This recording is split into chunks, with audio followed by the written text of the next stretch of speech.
আমরা আগের লেকচারগুলোতে অ্যালভিওলির গঠন এবং মানুষের শ্বাস প্রশ্বাস কীভাবে নিয়ন্ত্রিত হয় এগুলো নিয়ে কথা বলেছিলাম।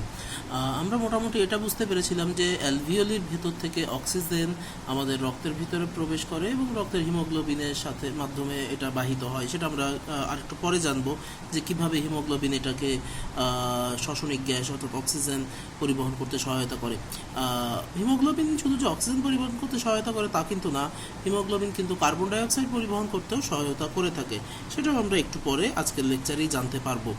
এখন প্রশ্ন হচ্ছে, এই যে অ্যালভিওলি থেকে রক্তের লোহিত রক্তকণিকার সাইটোপ্লাজমের ভিতরে অবস্থিত হিমোগ্লোবিন পর্যন্ত অক্সিজেন কিভাবে যায় বা কার্বন ডাইঅক্সাইড কিভাবে যায় বা এদের আদান প্রদান কিভাবে হয়, এইটা আমরা একটু জানতে চাচ্ছি। মোট কথা হচ্ছে যে হিমোগ্লোবিন থেকে বা তোমার অ্যালভিওলি থেকে শ্বসনিক গ্যাস কিভাবে এক জায়গা থেকে অন্য জায়গায় যাচ্ছে। হিমোগ্লোবিন আমরা একটু ছবি দেখাই তাহলে আর একটু ক্লিয়ার হবে। এটা একটা অ্যালভিওলির ভিতরে এখানে শ্বসনিক গ্যাস ছিল, ধরো অক্সিজেন ছিল। এখান থেকে অক্সিজেন কিভাবে এই লোহিত রক্তকণিকার সাইটোপ্লাজমের ভিতরে হিমোগ্লোবিন ছিল। হিমোগ্লোবিন তো আসলে একটা প্রোটিন যেটা লোহিত রক্তকণিকার সাইটোপ্লাজমের ভিতরে থাকে। সেই হিমোগ্লোবিন পর্যন্ত অক্সিজেন কিভাবে যাচ্ছে ফ্রম দ্য অ্যালভিওলি। আবার এই হিমোগ্লোবিন থেকে কার্বন ডাইঅক্সাইড কিভাবে অ্যালভিওলি পর্যন্ত যাচ্ছে সেই প্রক্রিয়াটা আমরা একটু আলোচনা করছি। এবং এই গ্যাসীয় বিনিময়ের সময়ে কি কি স্ট্রাকচারের ভিতর দিয়ে বা কি কি স্ট্রাকচার এই শ্বসনিক গ্যাসগুলোকে অতিক্রম করতে হয় সেটা নিয়ে আমরা আলোচনা করছি। এই আলোচনায় যাওয়ার আগে আমরা কিছু বেসিক কথা একটু বলে নিতে চাই। আমরা সবাই আবরণী কলার নাম শুনেছি, 9-10-এও আমরা হয়তো বা পড়েছি। আবরণী কলার ইংরেজি নাম হচ্ছে এপিথেলিয়াল টিস্যু। এপিথেলিয়াল টিস্যুর এই যে সেল, সেইগুলোকে সাধারণভাবে বলা হয় এপিথেলিয়াল সেল। এপিথেলিয়াল সেল হতে পারে স্কোয়ামাস এপিথেলিয়াম বা আইসাকার এপিথেলিয়াম, হতে পারে তোমার কিউবয়েডাল এপিথেলিয়াম বা ঘনাকার এপিথেলিয়াম, হতে পারে কলামনার এপিথেলিয়াম বা স্তম্ভাকার এপিথেলিয়াম, ঠিক আছে। আবার স্কোয়ামাস এপিথেলিয়াম বিভিন্ন জায়গায় বিভিন্ন নামে পরিচিত। সুতরাং মোদ্দা কথা হচ্ছে যে এপিথেলিয়াল টিস্যু বা আবরণী কলার যে সেলগুলো থাকে তাদেরকে এপিথেলিয়াল সেল বলা হয়। এপিথেলিয়াল সেল বিভিন্ন আকার আকৃতির হতে পারে এবং বিভিন্ন জায়গায় এরা বিভিন্ন নামে পরিচিত হয়। যেমন অ্যালভিওলিতে যে এপিথেলিয়াল সেল থাকে সেগুলো হচ্ছে আইসাকার এপিথেলিয়াম বা স্কোয়ামাস এপিথেলিয়াম। এদের একটা সাধারণ নাম আছে, এদেরকে আমরা টাইপ 1 সেল বা টাইপ 1 নিউমোসাইট বলেও ডেকে থাকি। বিভিন্ন জায়গায় বিভিন্ন নামে এপিথেলিয়াল সেলগুলো পরিচিত হতে পারে। ঠিক একই রকমভাবে রক্তনালী বা অ্যালভিওলির চারপাশে যে ক্যাপিলারি থাকে, এটা একটা ক্যাপিলারির ছবি, আমি একটু মোটা করে আঁকাইছি বোঝানোর সুবিধার জন্য। এটা ক্যাপিলারির লুমেন, এটা ক্যাপিলারির দেয়াল। ক্যাপিলারির দেয়ালেও কিন্তু আইসাকার এপিথেলিয়াম থাকে। ক্যাপিলারির দেয়ালে এই যে আইসাকার এপিথেলিয়াম থাকে সেটাকে আমরা বলি হচ্ছে এন্ডোথেলিয়াল সেল। আচ্ছা, সবসময় মনে রাখতে হবে এপিথেলিয়াল টিস্যু যেটাই হোক না কেন তাতে যে এপিথেলিয়াল সেলগুলো থাকে সেই এপিথেলিয়াল সেলগুলো সবসময় একটা ভিত্তি পর্দা বা বেসমেন্ট মেমব্রেনের উপরে সজ্জিত থাকে। আমরা একটু দেখাই দিচ্ছি। আবরণী কলার কোষসমূহ, আবরণী কলা মানে এপিথেলিয়াল টিস্যু, আবরণী কলার কোষসমূহ মানে হচ্ছে এপিথেলিয়াল টিস্যুর এপিথেলিয়াল সেল। তাহলে এপিথেলিয়াল টিস্যুর এপিথেলিয়াল সেলগুলো সবসময় একটা ভিত্তি পর্দার উপরে সজ্জিত থাকে। এই ভিত্তি পর্দার নাম হচ্ছে বেসমেন্ট মেমব্রেন। তাহলে স্যার এই যে অ্যালভিওলি দেখাইছিলেন, অ্যালভিওলিতে যে টাইপ 1 সেল ছিল সেটা তো স্যার স্কোয়ামাস এপিথেলিয়াল সেল। তাহলে এই স্কোয়ামাস এপিথেলিয়াল সেলও কি স্যার কোনো একটা পর্দার উপরে সজ্জিত থাকে? হ্যাঁ, অবশ্যই। প্রত্যেকটা অ্যালভিওলির একটা নিজস্ব বেসমেন্ট মেমব্রেন বা পর্দা থাকে। আমরা এখানে যদি একটু দেখানোর চেষ্টা করি তাহলে এইটা হচ্ছে সেই বেসমেন্ট মেমব্রেন বা পর্দা, এইটা হচ্ছে সেই অ্যালভিওলির বেসমেন্ট মেমব্রেন। তার উপরে হচ্ছে এই স্কোয়ামাস এপিথেলিয়াল সেলটা সজ্জিত। দেখো বেসমেন্ট মেমব্রেনের উপরেই কিন্তু সেলগুলো সজ্জিত। মাঝখানে এই যে জায়গাটা তুমি দেখতে পাচ্ছ, এই জায়গাটা হচ্ছে অ্যালভিওলি এবং পালমোনারি ক্যাপিলারির মধ্যবর্তী ফাঁকা জায়গা। আর এই যেটা এই সম্পূর্ণটা হচ্ছে পালমোনারি ক্যাপিলারি। এই মাঝখানের এই ফাঁকাটা হচ্ছে পালমোনারি ক্যাপিলারির লুমেন, আর এইগুলো হচ্ছে পালমোনারি ক্যাপিলারির দেয়াল। পালমোনারি ক্যাপিলারির দেয়ালেও এরকম একটা বেসমেন্ট মেমব্রেন আছে। সেই বেসমেন্ট মেমব্রেনের উপরে পালমোনারি ক্যাপিলারির যে আবরণী কোষ অর্থাৎ এন্ডোথেলিয়াল সেল সেইগুলো সজ্জিত। তাহলে এইগুলো হচ্ছে সেই এন্ডোথেলিয়াল সেল। এটা হচ্ছে পালমোনারি ক্যাপিলারির লুমেন যার ভিতরে ব্লাড আছে। ব্লাডের ভিতরে আমরা একটা আরবিসি বোঝানোর জন্য একাই দেখাইছি, এটা একটা আরবিসি। এটা হচ্ছে তাহলে আরবিসির সেল মেমব্রেন। ভিতরে এই যে সাদা জায়গা, এটা হচ্ছে আরবিসির সাইটোপ্লাজম। আরবিসিতে কোনো নিউক্লিয়াস থাকে না, তাই আমি নিউক্লিয়াস আঁকাই নাই। আরবিসির সাইটোপ্লাজমের ভিতরে হিমোগ্লোবিন নামে প্রোটিন থাকে, আমরা হিমোগ্লোবিনটারে এইচবি দিয়ে প্রকাশ করেছি। আমার মনে হয় তোমরা মোটামুটি বুঝতে পেরেছো এখানে ছবির বিভিন্ন পরিচয়গুলো। এখন এই ছবিটা যদি ভালো মতন তুমি বুঝে থাকো বা এই ছবির সবগুলো জিনিস যদি তুমি আত্মস্থ করে থাকো, তাহলে তোমার এখন বলতে কোনো সমস্যাই হওয়ার কথা নয় যে অ্যালভিওলি থেকে কিভাবে অক্সিজেন এই হিমোগ্লোবিন পর্যন্ত পৌঁছায়, বা অ্যালভিওলি থেকে অক্সিজেন হিমোগ্লোবিন পর্যন্ত পৌঁছাতে কি কি স্ট্রাকচার অতিক্রম করে। আমি একটু বলার চেষ্টা করি। অ্যালভিওলি থেকে অক্সিজেন যখন এই আরবিসি হিমোগ্লোবিন পর্যন্ত পৌঁছাতে চায়, তখন প্রথমে তাকে অতিক্রম করতে হয় এই অ্যালভিওলির স্কোয়ামাস এপিথেলিয়াম বা টাইপ 1 সেল। তারপরে এই অ্যালভিওলির বেসমেন্ট মেমব্রেন অতিক্রম করতে হয়। তারপরে অতিক্রম করতে হয় পালমোনারি ক্যাপিলারির বেসমেন্ট মেমব্রেন। তারপরে অতিক্রম করতে হয় পালমোনারি ক্যাপিলারির দেয়ালে অবস্থিত এন্ডোথেলিয়াল সেল। তারপরে অতিক্রম করতে হয় এই পালমোনারি ক্যাপিলারির ভিতর যে ব্লাড আছে, ব্লাডের ভিতরে যে আরবিসি আছে, সেই আরবিসির সেল মেমব্রেন। তারপরে অক্সিজেনটা ওই আরবিসির সাইটোপ্লাজমে অবস্থিত হিমোগ্লোবিন প্রোটিন পর্যন্ত পৌঁছায় যায়। এই হচ্ছে কিভাবে অক্সিজেন অ্যালভিওলি থেকে হিমোগ্লোবিন পর্যন্ত পৌঁছায়। যদি আমি প্রশ্নটা উল্টোভাবে করতাম, কিভাবে কার্বন ডাই অক্সাইড এই হিমোগ্লোবিন থেকে অ্যালভিওলি পর্যন্ত পৌঁছায়, তাইলে অ্যান্সারটা ঠিক এর উল্টাভাবে দিতে হতো। তাহলে অ্যান্সারটা এরকম হতো: আরবিসি সেল মেমব্রেন, পালমোনারি ক্যাপিলারির এন্ডোথেলিয়াল সেল, পালমোনারি ক্যাপিলারির বেসমেন্ট মেমব্রেন, তারপরে হচ্ছে অ্যালভিওলির বেসমেন্ট মেমব্রেন, তারপরে অ্যালভিওলির স্কোয়ামাস এপিথেলিয়াম, শেষ। এই কয়টা অতিক্রম করে তারপরে অ্যালভিওলির লুমেন পর্যন্ত কার্বন ডাইঅক্সাইড গিয়ে পৌঁছাইতো। তাইলে এই হচ্ছে কি কি স্ট্রাকচার অতিক্রম করে তার নাম। এই কোশ্চেনটা আসলে অনেক পুরনো সিলেবাসের কোশ্চেন।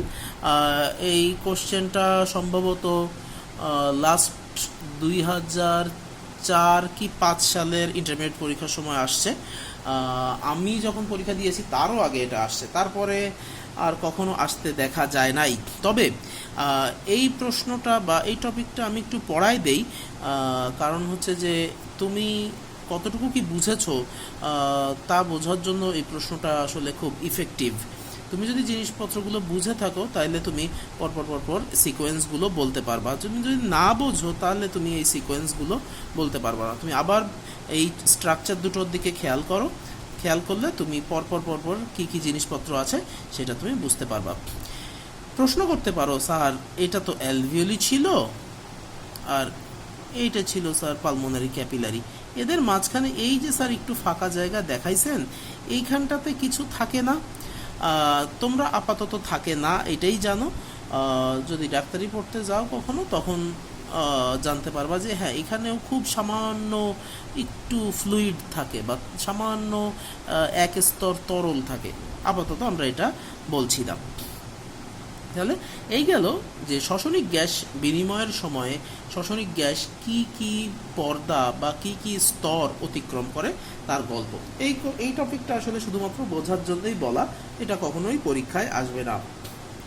আচ্ছা, নেক্সট আসো, আমরা এই যেটা বললাম সেটাই এখানে একটু লেখা। অক্সিজেন অণু অ্যালভিওলি থেকে আরবিসি হিমোগ্লোবিন পর্যন্ত পৌঁছানোর জন্য কি কি জিনিস অতিক্রম করে?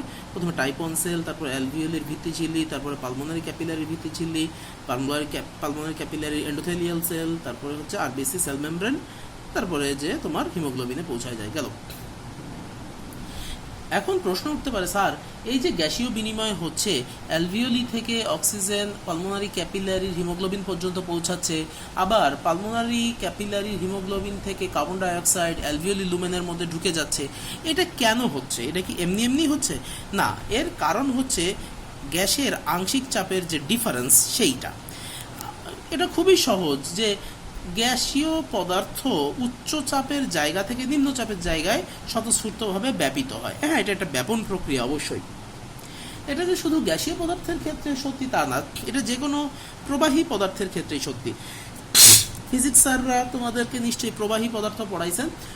তরল এবং বায়বীয় এই দুইটাকে একত্রে তোমার প্রবাহী পদার্থ বলা হয়, এবং প্রবাহী পদার্থের একটা বৈশিষ্ট্যই হচ্ছে যেখানে চাপ বেশি থাকে সেই জায়গা থেকে কম চাপের জায়গায় সেটা স্বতঃস্ফূর্তভাবে ব্যাপিত হয়।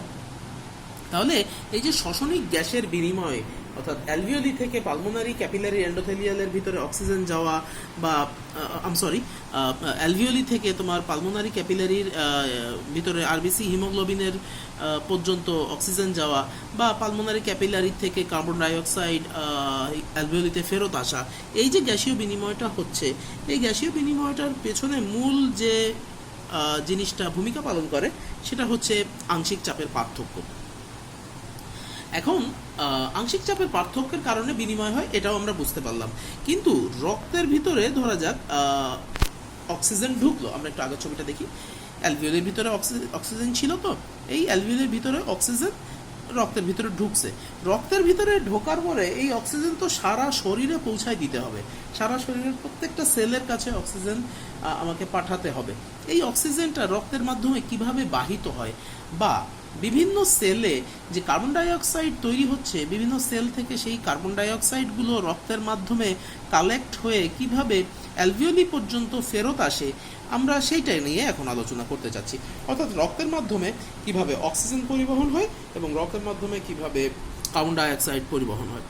আচ্ছা, এটা মনে রাখার জন্য আমি আমার স্টুডেন্টদের বা আমি ক্লাসে একটা কথা বলি, অক্সিজেন লিখতে কয়টা পরমাণু লাগে? অক্সিজেনের একটা অণু লিখতে O2, তার মানে এখানে দুইটা পরমাণু আছে, তাই তো? অক্সিজেনের দুইটা পরমাণু আছে, ভালো কথা। তাহলে রক্তের মাধ্যমে অক্সিজেন পরিবাহিত হয় দুইভাবে, শেষ। এটা মনে রাখার জন্য বলি, এটা কিন্তু কোনো সিস্টেম না বা এটা কোনো সায়েন্টিফিক ব্যাপারও না, এটা মনে রাখার একটা কৌশল হিসেবে আমি ব্যবহার করি। আচ্ছা, রক্তের মাধ্যমে অক্সিজেন পরিবহন দুইভাবে হতে পারে, একটা হইতে পারে ভৌত দ্রবণ হিসেবে, আর একটা হইতে পারে অক্সিহিমোগ্লোবিন হিসেবে। ভৌত দ্রবণ হিসেবে কি হয়? রক্তের মধ্যে কি থাকে? আমরা জানি রক্তের ভিতরে রক্তকোষ থাকে এবং থাকে রক্তের জলীয় অংশ, যেটাকে আমরা প্লাজমা বলে থাকি। আচ্ছা, যদিও আমি তোমাদের এখনো রক্ত চ্যাপ্টার পড়ায় পারি নাই, যাদের পড়াইছি তারা বুঝতে পারছে, যারা রক্ত চ্যাপ্টার এখনো পড়ো নাই তাদের জন্য আমি একটু সহজ করে রক্তের একটু গঠনটা বলে দিচ্ছি। এক কথায় যদি বলি, রক্তের ভিতরে কি থাকে? রক্তের ভিতরে স্যার প্রধানত দুইটা জিনিস থাকে, এক হচ্ছে রক্তকোষ থাকে, আর হচ্ছে রক্তের জলীয় অংশ বা প্লাজমা থাকে। প্লাজমার আর একটা নামই হচ্ছে রক্তরস। রক্তরসের ভিতরে আরও কি কি থাকে, রক্তকোষকে আবার কয় ভাগে ভাগ করা যায়, সেগুলো নিয়ে আমি এখন আলোচনা করছি না, এটা রক্ত চ্যাপ্টারের ভিতরে আমরা আলোচনা করব।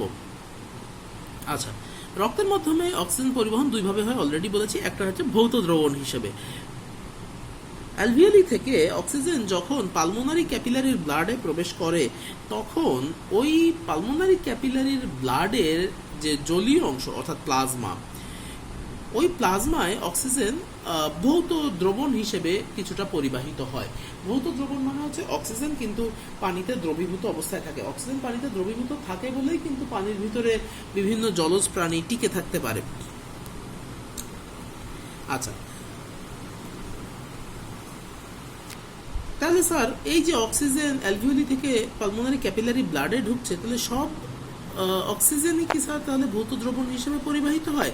না, অক্সিজেন পানিতে দ্রবীভূত হয় ঠিকই, কিন্তু এই দ্রবণীয়তা খুব বেশি না, খুব অল্প পরিমাণে অক্সিজেন পানিতে দ্রবীভূত হইতে পারে বা প্লাজমায় দ্রবীভূত হইতে পারে। তাই যে পরিমাণ অক্সিজেন অ্যালভিওলি থেকে পালমোনারি ক্যাপিলারি ব্লাডে প্রবেশ করে, তার অল্প পরিমাণই বলা হয় প্রায় 0.06% মতন অক্সিজেন আসলে প্লাজমায় ভৌত দ্রবণ হিসেবে সারা শরীরে পরিবাহিত হয়। অধিকাংশ অক্সিজেন আসলে ওই পালমোনারি ক্যাপিলারির ব্লাডের ভিতরে যে আরবিসি থাকে, ওই আরবিসির হিমোগ্লোবিনের সঙ্গে যুক্ত হয় এবং হিমোগ্লোবিনের সাথে একটা অস্থায়ী যৌগ অক্সিহিমোগ্লোবিন তৈরি করে। আমরা একটু রিয়াকশন দেখাই এবার।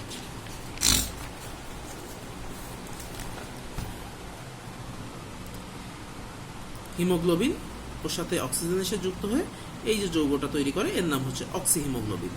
এই অক্সিহিমোগ্লোবিন তৈরি হয় পালমোনারি ক্যাপিলারির ওইখানে, এবং এই অক্সিহিমোগ্লোবিনই রক্তের মাধ্যমে সারা শরীরে বাহিত হইতে থাকে। এই অক্সিহিমোগ্লোবিন বিভিন্ন টিস্যু পর্যায়ে যায়, দেহকোষের কাছাকাছি যায়, এবং সেইখানে যে এই অক্সিহিমোগ্লোবিন ভেঙে যায়, তখন হিমোগ্লোবিন আলাদা হয়ে যায় এবং অক্সিজেন আলাদা হয়ে যায়। এই অক্সিজেনই আসলে আমাদের প্রত্যেকটা দেহকোষের ভিতরে ঢুকে পড়ে। এইভাবে আমাদের রক্তের মাধ্যমে অক্সিজেন প্রত্যেকটা দেহকোষে চালান হয়। গেল, তাহলে এই গেল মোটামুটি অক্সিজেন পরিবহনের গল্প। এবার আসো রক্তের মাধ্যমে কার্বন ডাইঅক্সাইড কীভাবে পরিবাহিত হয়। আমরা অলরেডি অক্সিজেন পরিবহনের গল্প শুনলাম। অক্সিজেন পরিবহনের গল্পটা আসলে খুব সহজ, কার্বন ডাইঅক্সাইড পরিবহনের গল্পটা এতটা সহজ না।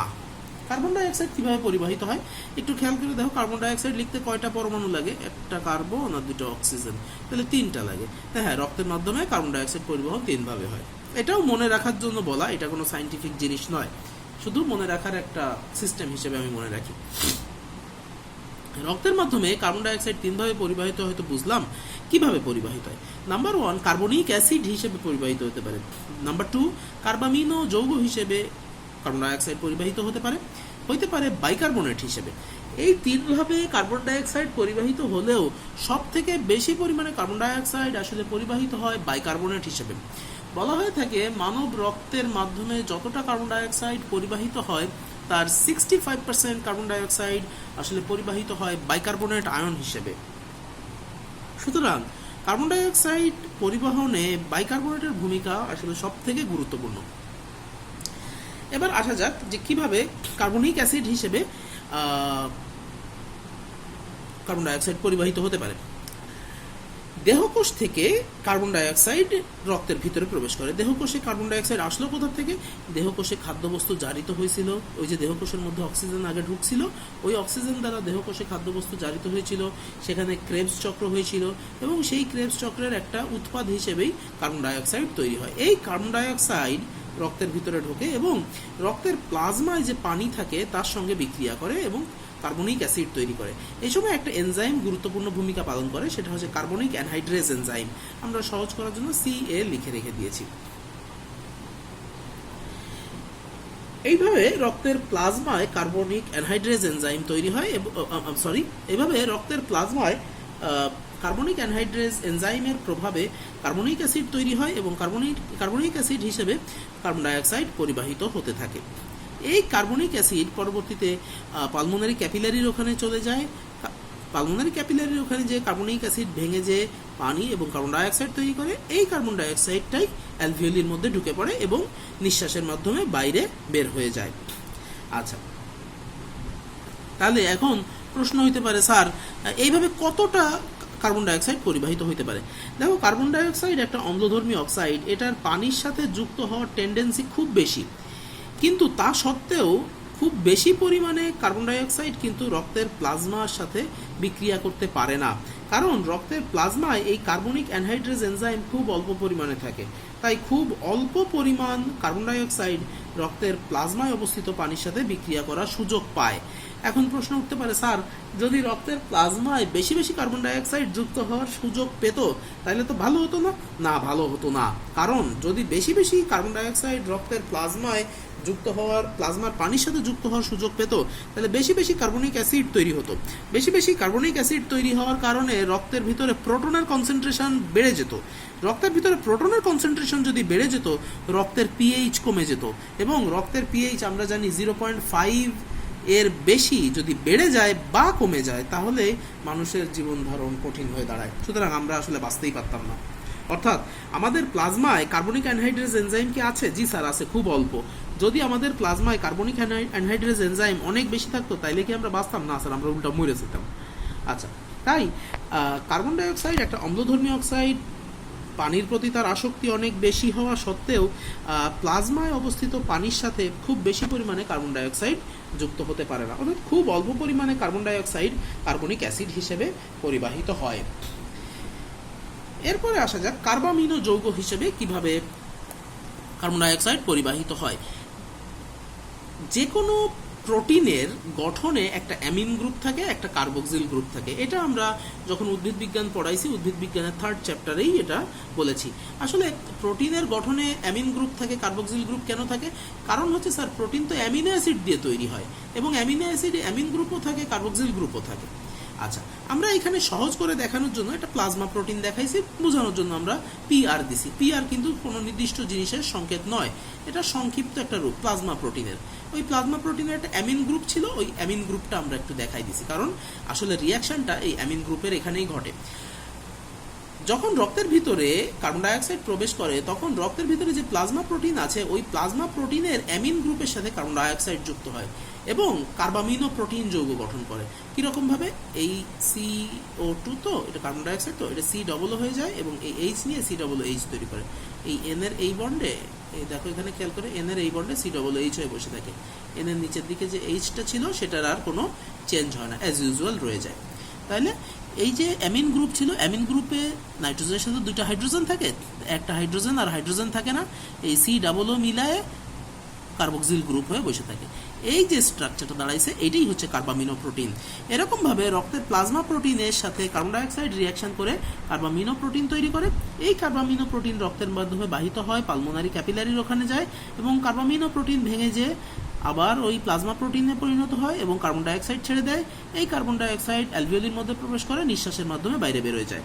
এছাড়া কার্বন ডাই অক্সাইড রক্তের আরবিসির ভিতরেও প্রবেশ করে এবং আরবিসির ভিতরে যে হিমোগ্লোবিন আছে তার সাথেও যুক্ত হয়। হিমোগ্লোবিনও তো একটা প্রোটিন, সেইটা বোঝানোর জন্য আমরা দেখো হিমোগ্লোবিনের HB দিয়েছি এবং হিমোগ্লোবিনে তো অ্যামিন গ্রুপও থাকে, সেই অ্যামিন গ্রুপটাও দেখিয়েছি। NH2 হচ্ছে অ্যামিন গ্রুপ। আচ্ছা, এই কার্বন ডাই অক্সাইড এই হিমোগ্লোবিনের অ্যামিন গ্রুপের সাথেও ওই আগের মতোই কার্বক্সিল গ্রুপ তৈরি করে যুক্ত হয় এবং যে যৌগটা তৈরি করে এটার নাম হচ্ছে কার্বামিনো হিমোগ্লোবিন। এইভাবে কার্বামিনো হিমোগ্লোবিন দেহকোষের ওখানে তৈরি হয়, রক্তের মাধ্যমে কার্বামিনো হিমোগ্লোবিন বাহিত হয়, পালমোনারি ক্যাপিলারির ওখানে এসে কার্বামিনো হিমোগ্লোবিন ভেঙে যে হিমোগ্লোবিন তৈরি করে এবং কার্বন ডাই অক্সাইড তৈরি করে। কার্বন ডাই অক্সাইড অ্যালভিওলির মধ্যে প্রবেশ করে এবং নিঃশ্বাসের মাধ্যমে বাইরে নিষ্ক্রান্ত হয়।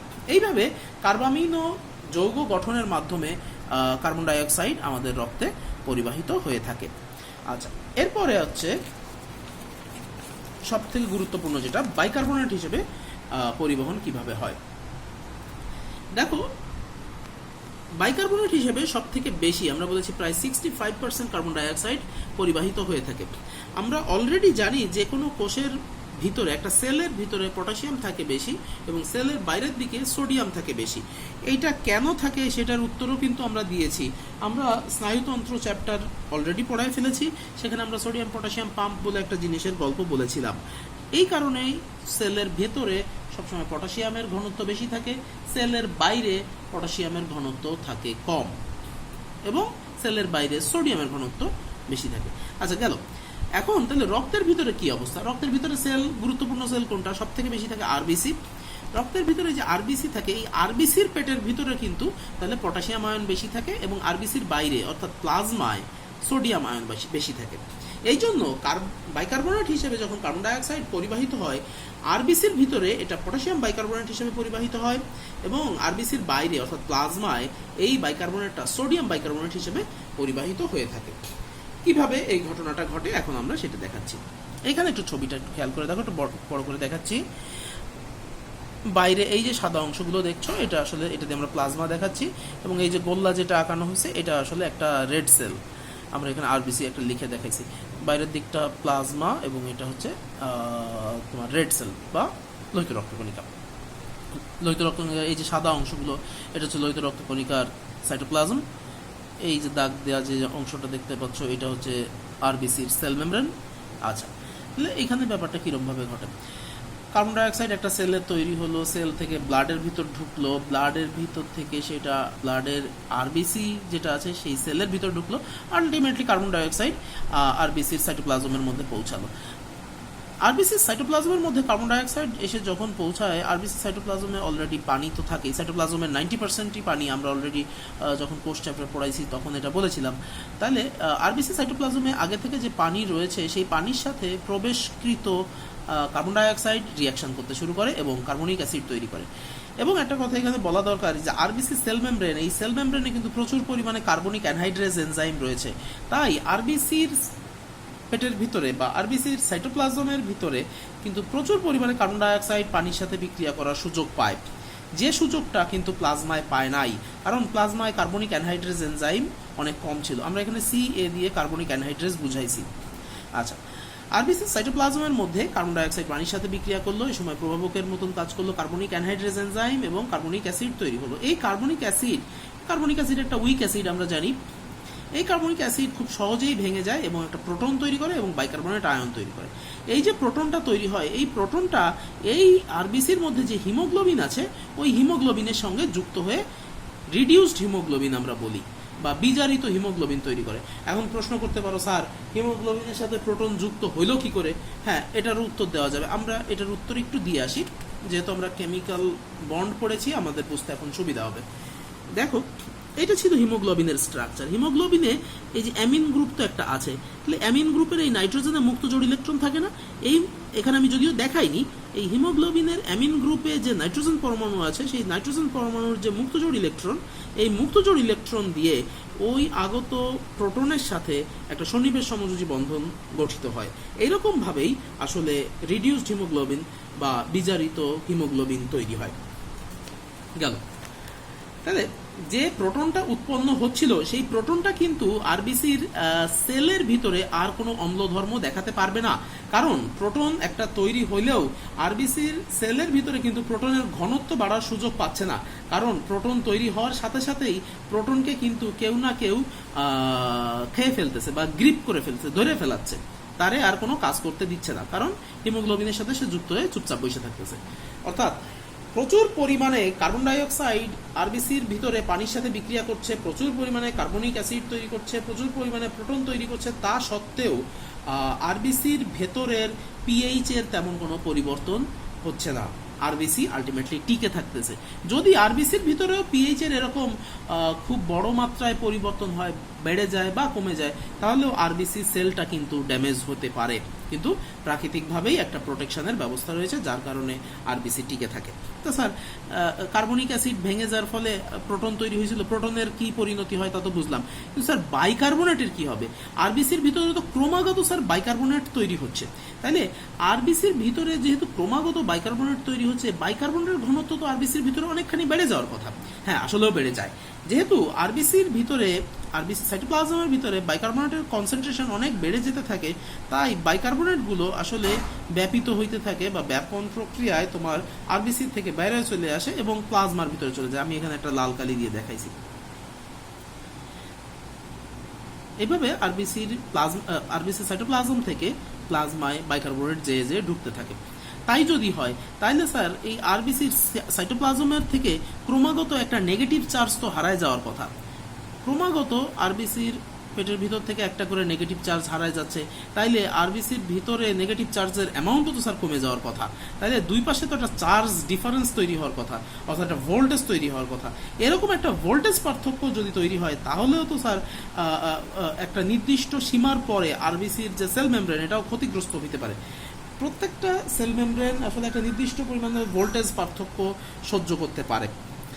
এখন দেখো, যেহেতু এই বাইকার্বনেটের ঘনত্ব আরবিসি সাইটোপ্লাজমের মধ্যে অনেক বেশি, আরবিসি সাইটোপ্লাজম থেকে বাইকার্বনেট প্লাজমার মধ্যে ক্রমাগত চলে যাচ্ছে, এই নেগেটিভ চার্জ হারায় ফেলার কারণে এই আরবিসি সাইটোপ্লাজমের ভিতরে যে নেগেটিভ চার্জের ঘাটতি হয় সেই ঘাটতি তো পূরণ করতে হবে। এই ঘাটতি পূরণ করার জন্য আমাদের প্লাজমায় যে ক্লোরাইড আয়ন আছে সেই ক্লোরাইড আয়নগুলো প্লাজমার থেকে লাফ দিয়ে এই আরবিসির সাইটোপ্লাজমের মধ্যে ঢুকতে শুরু করে। মোদ্দা কথা হচ্ছে এইটা যে আরবিসির সাইটোপ্লাজম থেকে বাইকার্বনেট আয়ন প্লাজমায় চলে যায় এবং প্লাজমার থেকে ক্লোরাইড আয়ন আরবিসির সাইটোপ্লাজমের মধ্যে ঢোকে।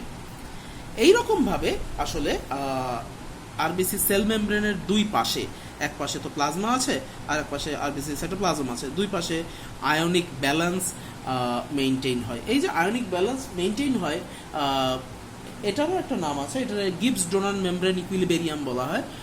এটা উচ্চতর ক্লাসে আরো ভালো জানা যাবে। আচ্ছা, এই যে ক্লোরাইড আয়ন ঢুকলো, এই ক্লোরাইড আয়নের পরিণতি কি হয়? স্যার, এই ক্লোরাইড আয়ন ঢোকার পরে এই ক্লোরাইড আয়নের কিছু অংশ এই আরবিসি তো সাইটোপ্লাজম, ওর ভিতরে যে পটাশিয়াম থাকে তার সঙ্গে বিক্রিয়া করে পটাশিয়াম ক্লোরাইড হিসেবে বসে থাকতে পারে। এবং এই যে বাইকার্বনেট, স্যার সব বাইকার্বনেটই কি বেরোয় গিয়েছিল? না, কিছু বাইকার্বনেট বেরিয়ে গিয়েছিল। বাকি বাইকার্বনেট এই আরবিসির ভিতরে যে পটাশিয়াম আছে তার সঙ্গে রিঅ্যাকশন করে পটাশিয়াম বাইকার্বনেট হয়ে বসে থাকে। যে বাইকার্বনেটগুলো আরবিসি থেকে বের হয়ে গিয়ে প্লাজমায় যে দাঁড়াইছিল তারা হচ্ছে এইটা, এই বাইকার্বনেটটা হচ্ছে এইটা, যেটা প্লাজমায় এসে ঢুকলো, সেই বাইকার্বনেটটা প্লাজমায় অবস্থিত সোডিয়ামের সাথে রিয়াকশন করে সোডিয়াম বাইকার্বনেট তৈরি করে। এরকমভাবে প্লাজমার ভিতরে সোডিয়াম বাইকার্বনেট তৈরি হয় এবং আরবিসি সাইটোপ্লাজমের ভিতরে পটাশিয়াম বাইকার্বনেট তৈরি হয়, এবং এরকমভাবে সোডিয়াম বাইকার্বনেট এবং পটাশিয়াম বাইকার্বনেট আকারে কার্বন ডাইঅক্সাইড পরিবহন চলতে থাকে। এই যে আরবিসি সাইটোপ্লাজম থেকে বাইকার্বনেট আয়ন প্লাজমায় চলে আসলো এবং আয়নিক সমতা রক্ষা করার জন্য প্লাজমা থেকে ক্লোরাইড আয়ন তোমার আরবিসি সাইটোপ্লাজমের ভিতরে ঢুকলো, এই ঘটনাটাকে আমরা বলি ক্লোরাইড শিফট, এবং আবিষ্কারকের নাম অনুযায়ী এটাকে অনেক সময় হ্যামবার্গার শিফট বলেও ডাকা হয়ে থাকে। এটার আবিষ্কারক হচ্ছেন জ্যাকব হ্যামবার্গার, ইনি একজন জার্মান। আচ্ছা, তাহলে এই হচ্ছে এখানের গল্প। ক্লোরাইড শিফট কি, এটা খুব গুরুত্বপূর্ণ কোশ্চেন, প্রায়ই পরীক্ষায় আসে। আমার মনে হয় তোমরা বুঝতে পারছো। তারপরেও যদি ক্লোরাইড শিফট সম্পর্কে কারো কোনো প্রশ্ন থাকে অবশ্যই গ্রুপে জিজ্ঞেস করবা। আর ক্লোরাইড শিফটের এই যে ডায়াগ্রামটা আমি আঁকায় দেখাইছি, এখানে খালি রিয়াকশানই দেখতে পাচ্ছ। ব্যাপারটা এই রিয়াকশানের এটা আসলে আঁকানো লাগবে। পরীক্ষার খাতায় কিছু লিখতে পারো বা না পারো, ক্লোরাইড শিফটের এই রিয়াকশান বা এই ডায়াগ্রাম অবশ্যই আঁকাইতে হবে, এটা না আঁকালে হবে না। আচ্ছা, আমরা আজকের লেকচারটা আজকে এই পর্যন্তই থামাই দিচ্ছি। আজকের অ্যাসাইনমেন্টগুলো আমরা একটু বলে দিই। ক্লোরাইড শিফট কি, রক্তের মাধ্যমে কার্বন ডাইঅক্সাইড কীভাবে পরিবাহিত হয়, রক্তের মাধ্যমে অক্সিজেন কিভাবে পরিবাহিত হয়, সশরিক গ্যাস বিনিময়ের সময় অক্সিজেন এবং কার্বন ডাইঅক্সাইড কিভাবে অ্যালভিওলি থেকে কি কি গঠন বা কি কি স্ট্রাকচার অতিক্রমের মাধ্যমে অ্যালভিওলি থেকে রক্তের হিমোগ্লোবিন পর্যন্ত অক্সিজেন পৌঁছায়, রক্তের হিমোগ্লোবিন থেকে কার্বন ডাইঅক্সাইড কীভাবে অ্যালভিওলি লুমেন পর্যন্ত পৌঁছায় এবং সে সময় কী কী স্ট্রাকচার অতিক্রম করে, এগুলোই মোটামুটি অ্যাসাইনমেন্ট। আমাদের এই চ্যাপ্টারে শুধু 2টা ডিজিজ পড়া বাকি থাকছে। সেটা হচ্ছে তোমার আমাদের সাইনাসের একটা রোগ সাইনোসাইটিস, আমাদের মধ্যকর্ণের একটা রোগ সেটা হচ্ছে অটাইটিস মিডিয়া। আমরা এই দুটো পড়ানোর পরেই আমাদের শ্বসনতন্ত্র চ্যাপ্টারটা শেষ হয়ে যাবে এবং চ্যাপ্টার শেষ হওয়ার সাথে সাথেই আমরা পরীক্ষা নেব, একদিন পরেই পরীক্ষা দেব। সেই রকমভাবে পড়াশোনা আগায় নাও।